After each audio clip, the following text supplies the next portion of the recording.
Big boss Malayalam season 6 പരിപാടിയുടെ സംപ്രേഷണം അടിയന്തരമായി നിർത്തിവെക്കുന്നതിനുള്ള നടപടികൾ സ്വീകരിക്കാൻ കേന്ദ്രത്തോട് നിർദ്ദേശിക്കണമെന്ന് ആവശ്യപ്പെട്ട് ഹൈക്കോടതിയിലെ അഭിഭാഷകൻ സമർപ്പിച്ച ഹർജിയിലാണ് ഉത്തരവ്. ഷോയുടെ അവതാരകനായ മലയാള സിനിമാ നടൻ നമ്മുടെ മോഹൻലാലിനും പ്രൊഡക്ഷൻ കമ്പനിയായ എൻഡമോൾ ഷൈൻ ഇന്ത്യക്കും ഏഷ്യാനെറ്റിനും ഡിസ്നി സ്റ്റാറിനും കോടതി നോട്ടീസ് അയച്ചു. ഷോയുടെ സമീപകാല എപ്പിസോഡിലെ സഹമത്സരാർത്ഥിയെ മർദ്ദിച്ച ASI റോക്കി എന്ന് വിളിക്കപ്പെടുന്ന ഹസീബ് SIക്കും നോട്ടീസ് നൽകിയിരുന്നു. കേന്ദ്ര സർക്കാർ പുറപ്പെടുവിച്ച നിർദ്ദേശങ്ങൾക്കും വിരുദ്ധമായി ഷോയിൽ ശാരീരിക പീഡന സംഭവങ്ങൾ ഉണ്ടെന്ന് ഹർജിക്കാരൻ വാദിച്ചു. രണ്ട് മത്സരാർത്ഥികളായ ASI റോക്കിയും സിജോ ജോസും തമ്മിലുള്ള ശാരീരിക സംഘർഷത്തെ തുടർന്നാണ് റോക്കിയെ ഷോയിൽ നിന്ന് പുറത്താക്കിയത്. മത്സരാർത്ഥികളോട് മോഹൻലാൽ ഇടപഴകിയ രീതിയും സ്ഥിതിഗതികളുടെ ഗൗരവം വ്യക്തമാക്കുന്നുവെന്നും അദ്ദേഹം വാദിച്ചു. അക്രമ ദൃശ്യങ്ങളുടെ പകർപ്പ് ഇൻഫർമേഷൻ ആൻഡ് ബ്രോഡ്കാസ്റ്റിംഗ് മന്ത്രാലയത്തിന് അയക്കാനും ഹർജിക്കാരന് കോടതി അനുമതി നൽകി. ബിഗ് ബോസ് മലയാളം സീസൺ 6നെതിരെ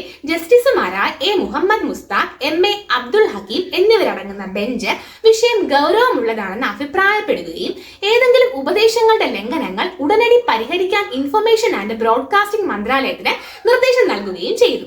നിങ്ങൾ എന്റെ ചാനൽ സബ്സ്ക്രൈബ് ചെയ്യാതെയാണ് എന്റെ വീഡിയോസ് കാണുന്നതെങ്കിൽ നിങ്ങൾ എന്റെ ചാനൽ സബ്സ്ക്രൈബ് ചെയ്യുക, ലൈക്ക് ചെയ്യുക, നിങ്ങളുടെ അഭിപ്രായങ്ങൾ കമന്റുകളായി എന്നെ അറിയിക്കുക. Thanks for watching.